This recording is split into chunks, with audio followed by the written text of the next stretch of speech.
Olá, boa noite a todos. Vamos a mais umas perguntas fraternas.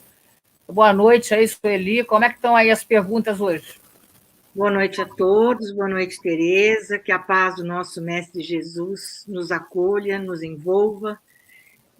E nós recebemos algumas perguntinhas. Podemos começar? Podemos começar. Vamos ver se vamos ter alguma participação, né? Sempre é bem-vinda a participações aqui, né? A Ana Ribeiro já chegou aqui, está desejando boa noite para a gente.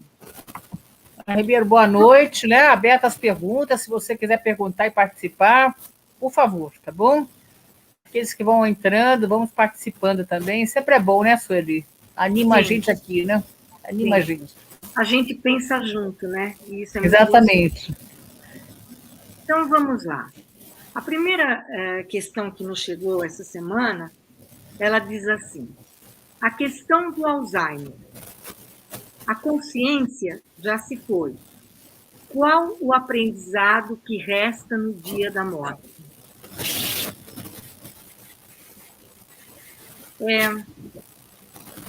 O Alzheimer é uma doença por demais complicada, né?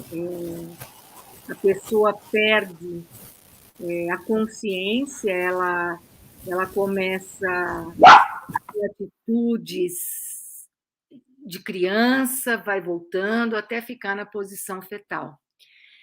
Eu imagino, né, que seja um aprendizado muito grande, principalmente para a família, né, para as pessoas que cuidam de alguém com Alzheimer. Porque, por incrível que pareça, a pessoa que está com Alzheimer está doente, mas a família também fica doente junto, né? Porque é muito difícil. E, Tereza, como é que o Espiritismo explica isso? O espírito ele continua com a consciência, né? O corpo físico que está com um bloqueio aí no cérebro, com algum problema aí do cérebro, de química, ainda estão descobrindo aí do Alzheimer o que é, mas normalmente a química é alguma química do cérebro. O problema no cérebro, né? Mas o espírito, ele tem lá a sua consciência. O espírito está sabendo o que está acontecendo com ele. Muitos deles, não vou dizer que são todos, mas muitos deles estão sabendo o que está acontecendo, tá? Estão passando por aquilo. É isso que você queria saber, Sueli? Essa pergunta. E, na verdade, eu acho que todo mundo, né, principalmente as pessoas que convivem com alguém que tem Alzheimer, é um aprendizado muito grande, porque a gente precisa exercitar a paciência, acima de tudo, porque muitas vezes, né, a pessoa que cuida de alguém com Alzheimer, muitas vezes a pessoa que tem Alzheimer agride, tanto verbalmente quanto por gestos, né? Então, é uma situação muito difícil. Então, eu imagino que a pessoa que está junto de uma pessoa doente por Alzheimer tem que exercitar muito a paciência, porque é muito difícil. E como nada acontece por acaso, Exatamente. Tem comprometimentos aí espirituais, são provas, são expiações, né? Tanto para o espírito que está com a doença, quanto aqueles que cuidam. Exatamente. Né? Existe uma relação, a gente tem que entender que tem essa relação, tem uma relação aí. E tem um aprendizado que a gente vai ter em qualquer doença, né? Qualquer doença, sim, sempre tem um aprendizado, algo que você tem que aprender. Esse cuidador aí, que tem que tomar cuidado para ele também não ficar doente, né? Que eu já vi algumas pessoas ficarem doentes, né? Tem que tomar cuidado, mas tem um aprendizado aí que ele está passando com essas pessoas, cuidando dessas pessoas com esses problemas. Não só esse, não, qualquer doença, né? A gente tem que entender que são provas e são expiações, né? E todos estão envolvidos. As pessoas ali estão envolvidas nisso aí. Né? Os familiares, as pessoas próximas, né, Sueli? Sim, e na verdade fica aquela questão, né? O que é que eu tenho que aprender com isso? Aquela questão, o que eu tenho que aprender com isso? O que eu tenho que aprender com isso? E com certeza, olha, o que você vai saber depois, tudo, claro, quando você desencarnar, isso vai, muitas vezes é mostrado para você, né? Se for possível, vai ser mostrado por que teve esse relacionamento, né? por que teve esses cuidados, a gente vai entender. Talvez a gente passando pela dificuldade, a gente não está tendo entendimento, a gente deveria ter esse entendimento, a gente não tem. Mas quando a gente for para o plano espiritual, isso vai ser dito para a gente, olha, era essa situação, é um resgate de outra encarnação, e vai ser explicado isso aí para a gente, né? Então, a gente tem que passar por essas dificuldades, tanto problemas, essas doenças, qualquer coisa, a gente com resignação, com tolerância, com paciência, com aceitação, às vezes as pessoas, aceitação, né? Eu já vi gente não aceitando, né? A pessoa está com Alzheimer e o outro não aceita isso, né? A gente tem que ter aceitação, a gente entender isso, né? Como diz lá no Pai Nosso, né? Seja feita a vossa vontade, assim na terra como no céu. Então tem coisas que nós desconhecemos, são coisas aí espirituais, desculpa, e comprometimento que a gente tem, né, Sueli? E o que vale, né, é a questão do aprendizado mesmo. O que eu tenho que aprender com isso, né? Eu imagino que um exercício de paciência aí, ele é muito forte. Pelo menos eu passei por isso, então exercitar a paciência é muito forte. E também saber lidar com isso também é um desenvolvimento. A gente vai desenvolvendo como lidar, como fazer, porque realmente não é fácil. E também, gente, a gente vê desse lado da paciência, mas é exercício de amor. Sim. Exercício grande de amor, né, com essas pessoas próximas, que às vezes é pai, é mãe, é um tio, uma tia, não sei, alguém próximo de você, da sua família, né, que você está ali nessa cuidando, ajudando. Então, exercício de amor também, de desprendimento, não é só de paciência, é desprendimento, é de amor, é de compreensão. Tem várias coisas juntas, né? Não é uma coisa só, né? Seria, eu acho, é só paciência. Não é só, não. É um conjunto de coisas que a gente vai ter que aprender, né? A lidar. Aí você fala assim, mas por que comigo? Talvez se você fale isso, por que comigo? Você já está murmurando, você está indo contra Deus e não está na aceitação, na resignação, né? É isso, é o entendimento aí da situação, que é difícil, hein? A gente tem dificuldade, mas a gente tem que entender a situação, né, Sueli? É todo um contexto, né, Tereza, que está envolvido aí, e tanto a pessoa quanto quem está junto tem que passar. A Ana fez o seguinte comentário: temos que ter ato de amor e resignação, é verdade. Né? Exatamente, Ana, é isso, amor, hein? Amor. Aliás, essa questão do amor, né, esse ato de amor, eu acredito que valha para tudo na vida, né? Tudo que a gente coloca amor, fica um sabor diferente, a gente se sente melhor. Então, quando você dá amor, você trata essa pessoa, seja mãe, pai, esteja com Alzheimer, você trata com amor, você se sente bem com isso, né? Tudo que a gente faz na vida, nós precisamos colocar amor. Desde uma comida até limpar uma casa, nas coisas mais simples da vida, como nas coisas mais complicadas, como no caso de doença, né? Nós precisamos colocar amor. E como você bem falou, Ana, amor e resignação, né? É exercício diário e contínuo. Certo, Tereza? Certo. E lembrar sempre, ó, porque se a sua mãe, seu pai, sua mãe, quanto que a sua mãe não teve que se desgastar com você, não é verdade? Quanto Sim. que ela cuidou, quanto ela trocou de fraldinha, deu de mamar, quanto desgaste, não é? E é uma hora de a gente retribuir na velhice dos nossos pais aquilo que eles fizeram. E olha que é difícil aí, porque a mãe consegue se desdobrar e ser 2, ser 3, ser 4, ser 5, mas um filho não consegue fazer isso.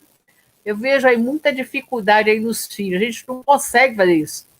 Né? A mãe, ela tem essa capacidade, a verdadeira mãe, né? Eu estou falando aí da verdadeira mãe. Verdadeira mãe. Ela consegue se desdobrar, cuidar aí de 10 filhos, é incrível isso. Cuida lá de 5, 10, 7 filhos, e o filho não consegue cuidar da mãe direitinho na hora que ela precisa. Às vezes tem o pai, a mãe tem lá 5, 6 filhos, não consegue.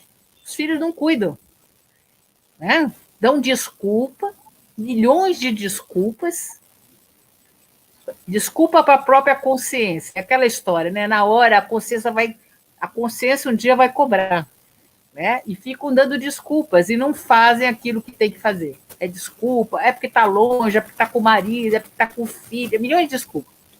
E não fazem aquilo que é cuidar dos seus pais. Eu estou falando de pai e mãe, mas Alzheimer pode dar em qualquer um. Nós estamos falando aqui honrar pai e mãe, né? Honrar pai e mãe. Né? É o mandamento de Deus, honrar pai e mãe. E não estão fazendo. Isso aí vai ter um problema. Não vou nem entrar nisso, né, Sueli, para não acabar a nossa noite, mas o problema vai ter aí depois, na consciência, mais para frente, né? É isso. Mesmo a gente fazendo, mesmo cuidando, às vezes a gente pergunta, será que eu fiz tudo? Né?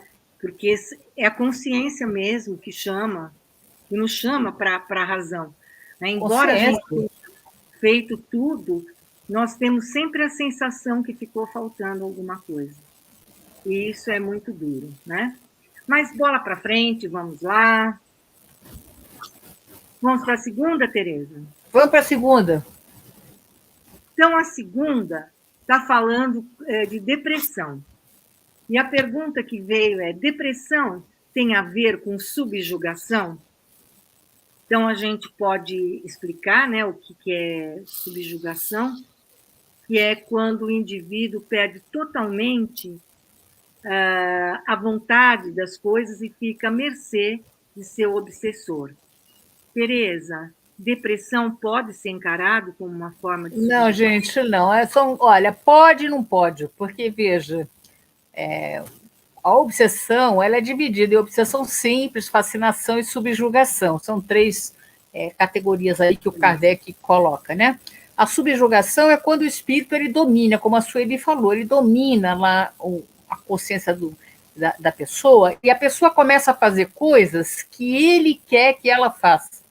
Ela não consegue, como é que eu posso dizer para você? Ela não consegue se livrar, ela é dominada totalmente, ela começa a fazer coisas que o espírito quer.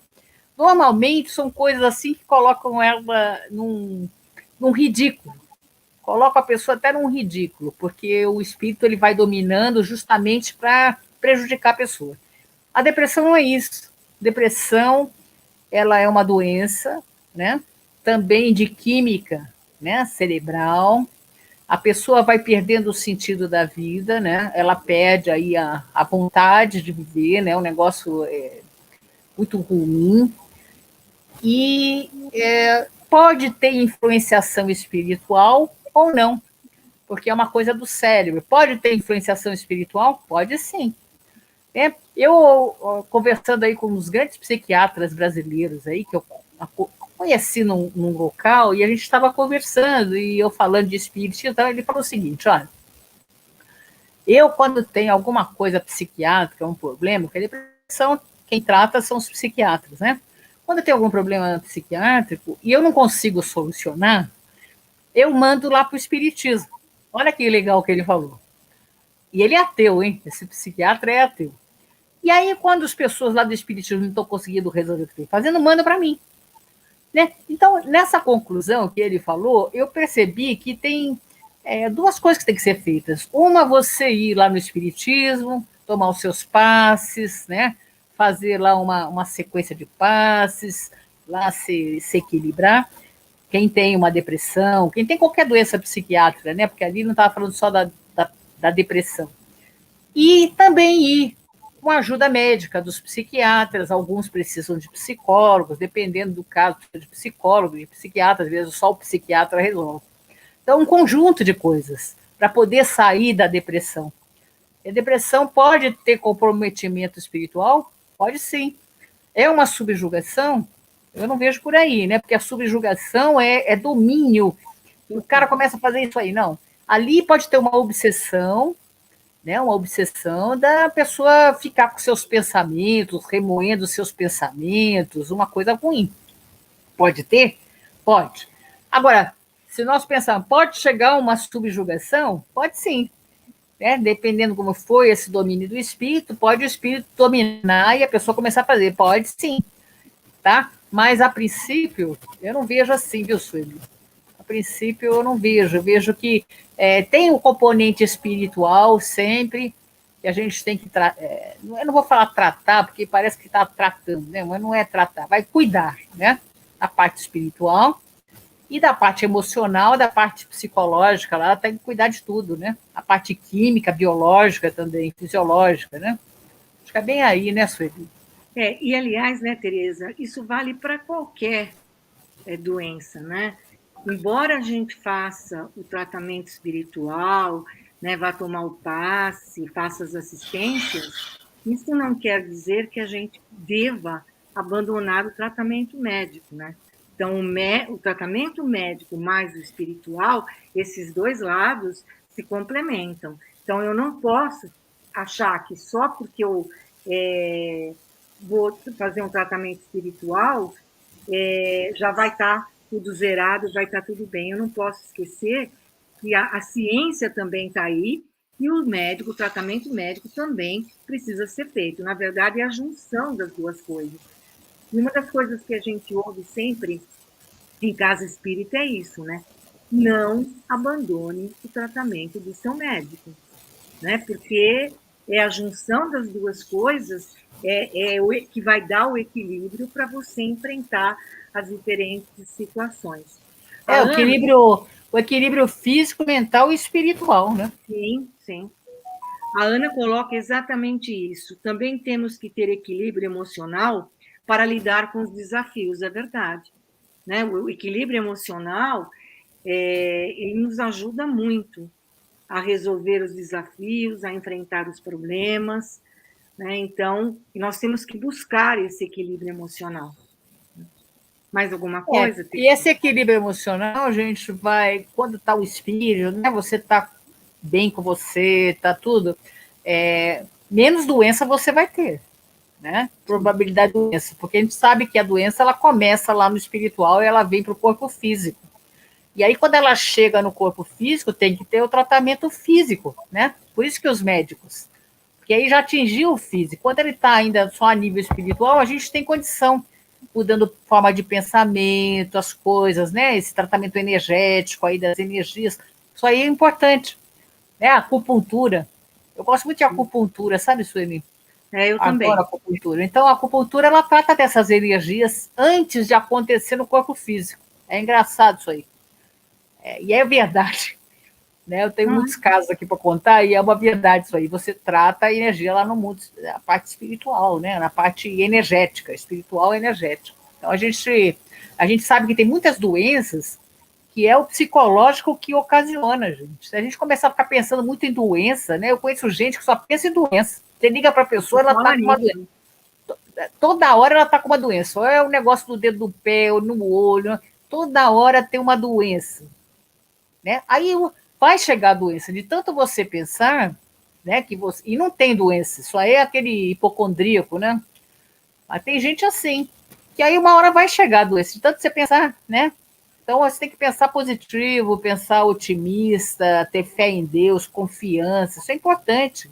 A fé. Fizeram pesquisas lá nos Estados Unidos, é só lá que faz pesquisa, né? Não sei porquê, mas nos Estados Unidos fazem pesquisa de tudo. Aqui no Brasil a gente não vê pesquisa, não tem isso aqui. Infelizmente. Né? Mas lá nos Estados Unidos fizeram pesquisa e verificaram que as pessoas que têm religiosidade, têm uma fé né, grande, elas adoecem menos. A parte imunológica da pessoa, de defesa, sabe, as células de defesa, tem maior. Como é que é? Ela tem maior defesa que as pessoas que não têm fé. Você veja como é importante? A fé. Né? Muito. Aquelas pessoas que acreditam em Deus, que têm fé, que têm uma religião, independe da religião, gente, que tem aquela fé, aquela religiosidade, espiritualidade, ela tem menos doenças por causa do sistema imunológico, fica diferente. A gente sabe até a explicação, eu não vou poder dar aqui, do que as pessoas que não têm, né? É isso. É muito legal isso, né, Sueli? Uhum. Diz, né, que Não, já falou. O que eu ia falar é que a gente não tem lá que a fé move montanhas. Aqui ela falou, a Ana mesmo disse, religiosidade e espiritualidade é fundamental. Exatamente, Ana, com certeza. Com certeza. Verdade. Mental aí tem muito a ver, o espiritual aí com as nossas doenças, né? Estão chegando essas conclusões aí, a ciência está chegando a essa conclusão. Sim, sim.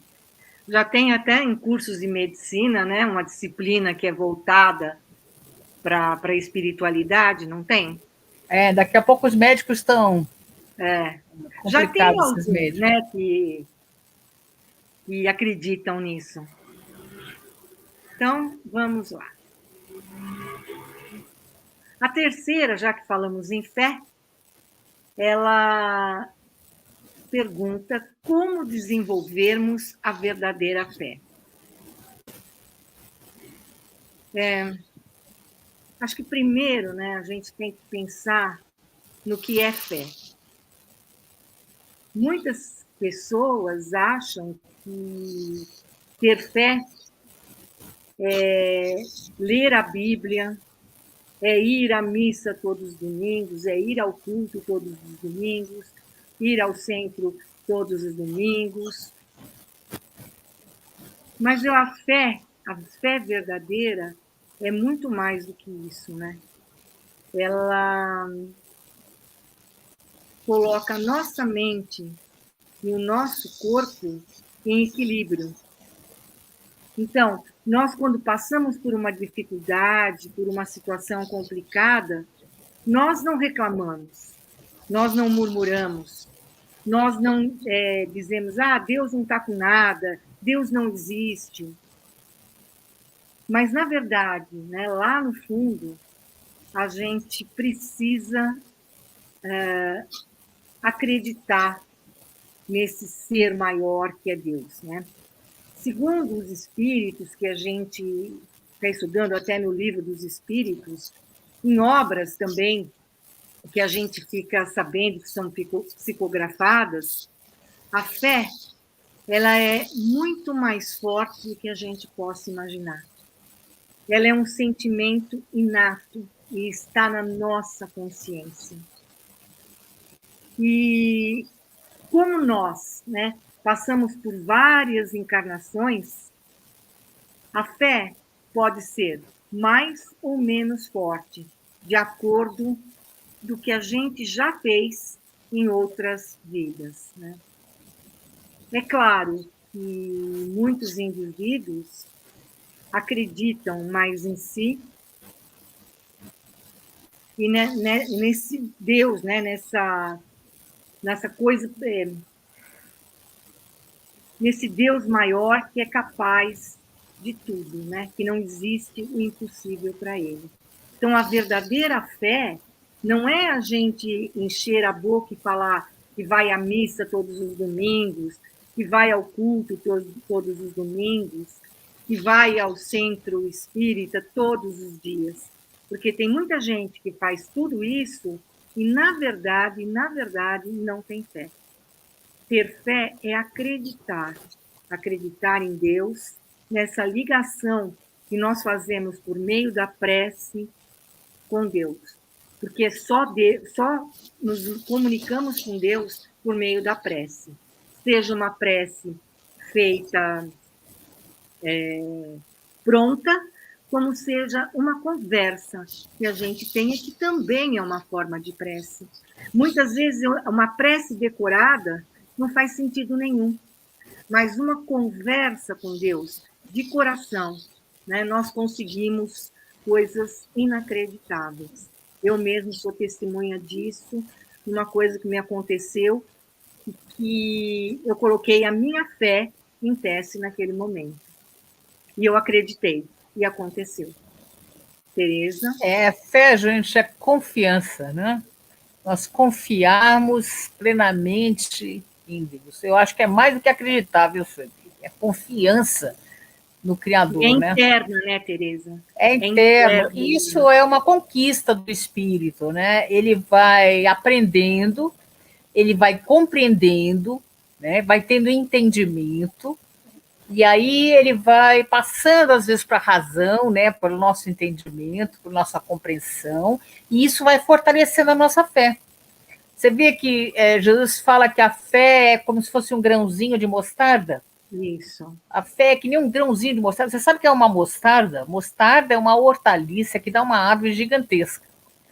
Então, a fé é esse grãozinho. Quer dizer, se a gente tivesse fé como esse grãozinho de mostarda, a gente moveria montanhas, né? E olha, esse grãozinho, ele vai dar essa árvore.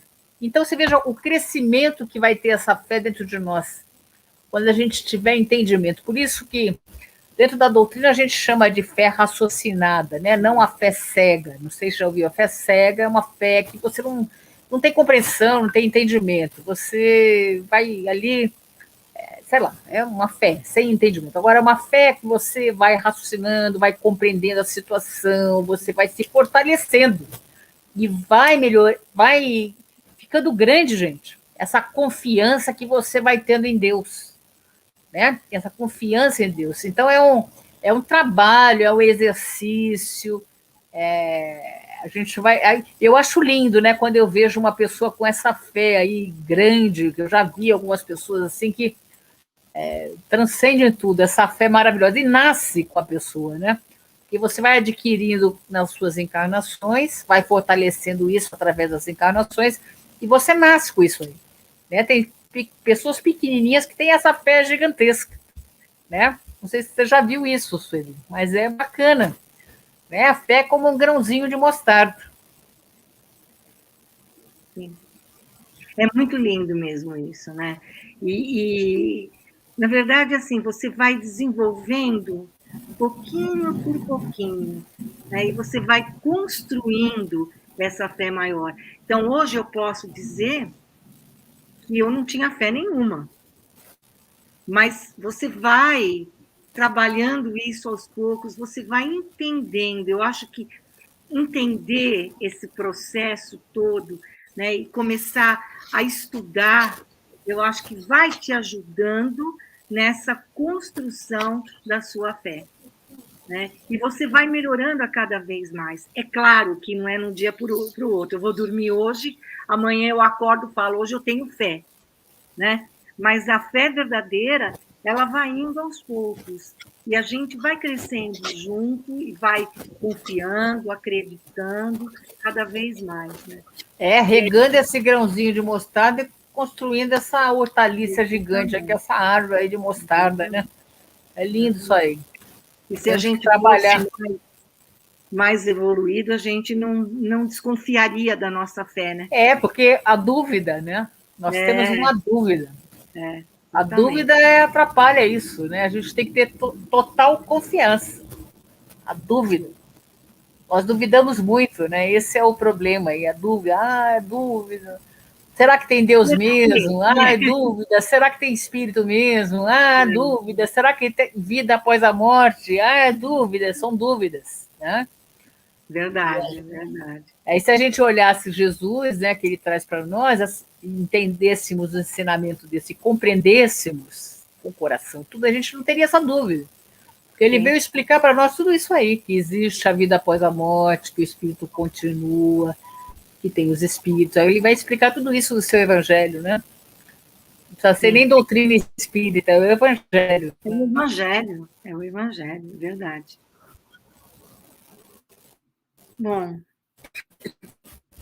a última pergunta é uma frase que você já falou, Tereza, quando nós falamos de honrar o pai e a mãe, né? Então, a pergunta diz assim: como honrar os pais que fazem mal aos filhos? Olha, nós temos que fazer o bem sempre, né? Fazer o bem sempre. Mesmo para aqueles que nos fazem mal. É gozado isso aí, né? Parece difícil.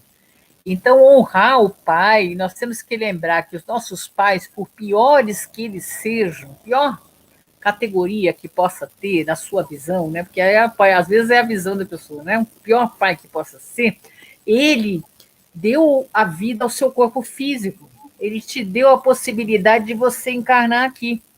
Isso é uma razão grande de nós já estarmos honrando nossos pais, nossas mães. Não precisa fazer nada. Né? Parece que o pai precisa fazer tudo para você, né? Ele te dá educação, amor, dinheiro, carro, apartamento. Parece que o pai é um provedor, né? E não é isso. O pai, ele já tá te dando a vida do seu corpo físico aqui, a sua genética, a sua vida aqui do corpo físico. Tanto seu pai como sua mãe. São dois espíritos, né, encarnados, que deram a possibilidade da sua encarnação. Só por isso, que eu não acho que é só, né?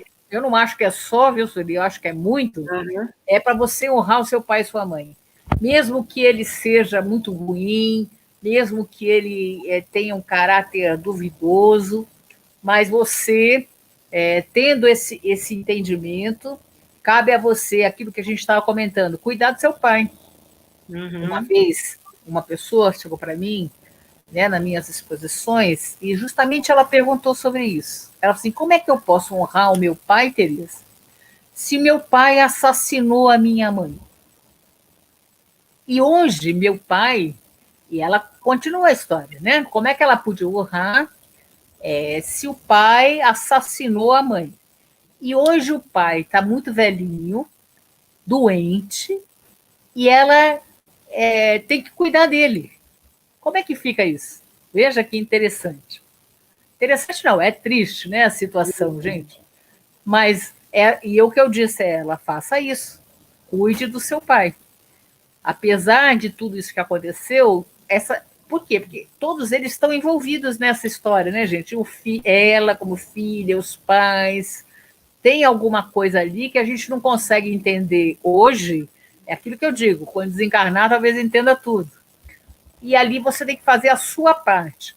Na vida, nós temos que fazer a nossa parte. Não esperar agradecimento de ninguém, nem gratidão de ninguém, nem nada de ninguém. Simplesmente fazer a nossa parte, aquilo que nos cabe. Se todo mundo fizesse isso, eu acho, né, Sueli, que o mundo estaria um pouco diferente, não estaria, não? Se cada um fizesse a sua parte e soubesse as suas responsabilidades.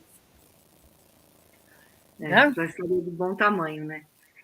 E você fala, né, da questão dos mandamentos, né? Honrar o pai e a mãe.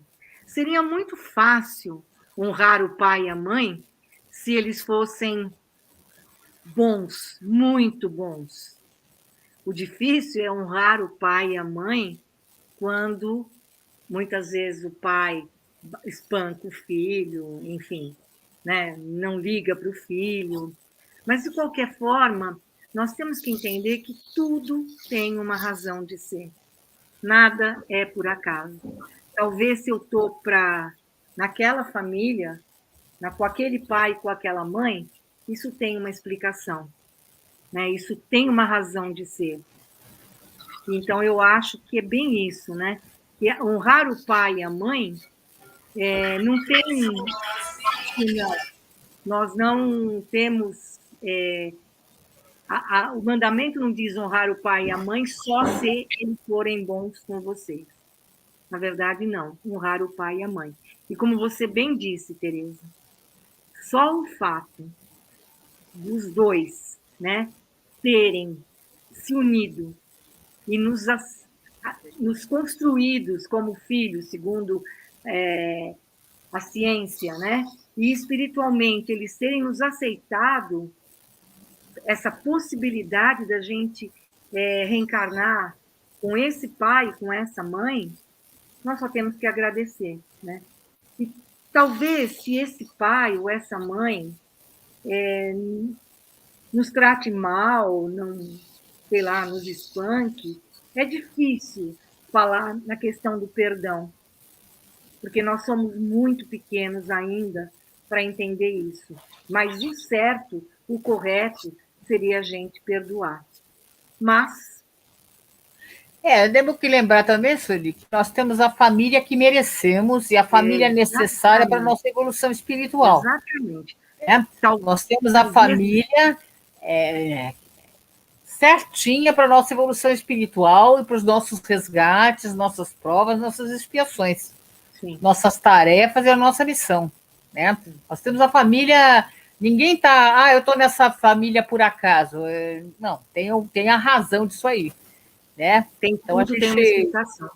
e como você bem disse, é o rapaz e mãe, ele não está explicando se é bom, se é mal, se não é. Não, É o rapaz e mãe.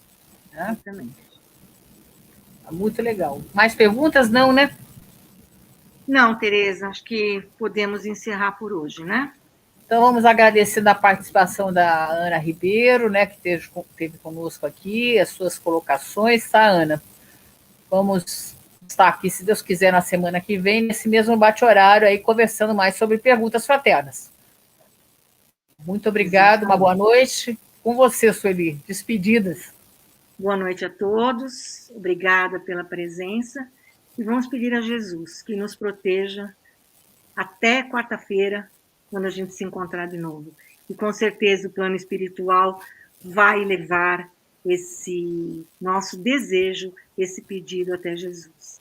Que assim seja, graças a Deus. Graças a Deus. Muito obrigada. Até logo, gente.